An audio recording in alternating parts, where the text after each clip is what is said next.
What's up, guys? Welcome back to the channel. Today, I'll be, of course, reviewing Ninjago Dragons Rising Season 2, Episode 7, titled Fugitives from Madness. So, let's talk about this.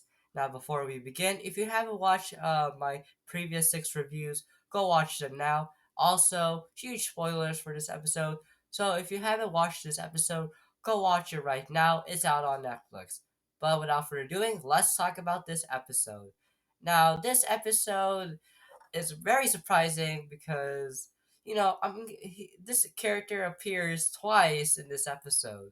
So let's dive into this episode. Now, first and foremost, this episode takes place after the events of the last episode with Cole, Bonsall, and Zane, and they of course meet Bonsall's creator named Gabriella.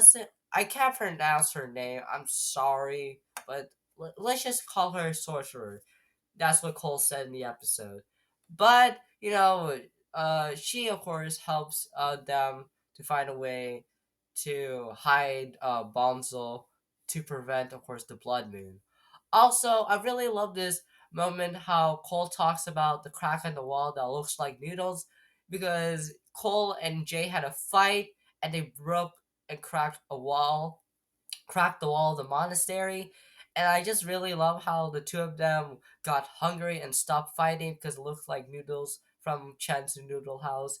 So that was a great nod between Jay and Cole. And I really love how Cole mentions that Jay was, of course, annoying.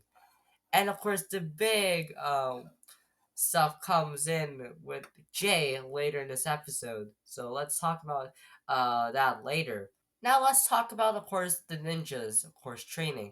Now, I really love how the ninjas were training in this episode, especially Kai and Nia doing it. And I really love the flashbacks, of course, a young Kai and a young Nia in, of course, the blacksmith shop from the very first episode of the show.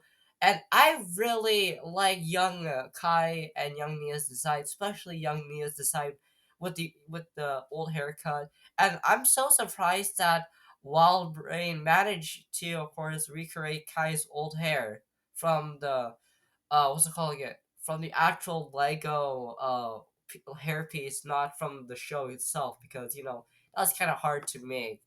But thank God, like they used like the hairpiece from, of course, Kai from season 3. So that was kind of great. And like I really love the moment between Kai and Nia trying to get the Rising Dragon technique, which of course Kai was successful to, of course, achieve the Rising Dragon technique. That was kind of great. Also, Eagle and Ron to turn into stone because the rise of course, the Blood Moon. Also, I really love, of course, the administration coming in to Mysterion, and that was kind of great.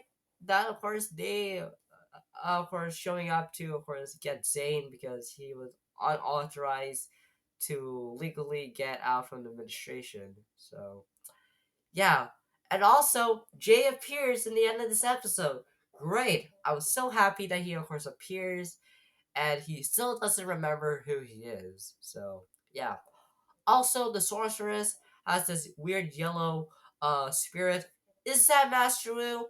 I think so because it looks exactly like Master Wu. So probably Master Wu was with the sorceress the entire time. Who knows? I mean, that's just a theory right there. But overall, great episode, especially with the administration and with the, of course, the other characters. I really love that.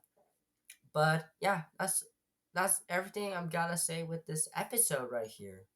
But anyway, you guys, let me know down in the comments of your thoughts on this episode, and stay tuned because I'll be, of course, talking about the next episode titled Secrets of the Wildness. But anyways, you guys, I hope you guys enjoyed this video. Make sure you guys subscribe, turn on notifications whenever I post a brand new video. And until then, I'll see you guys next time. Bye.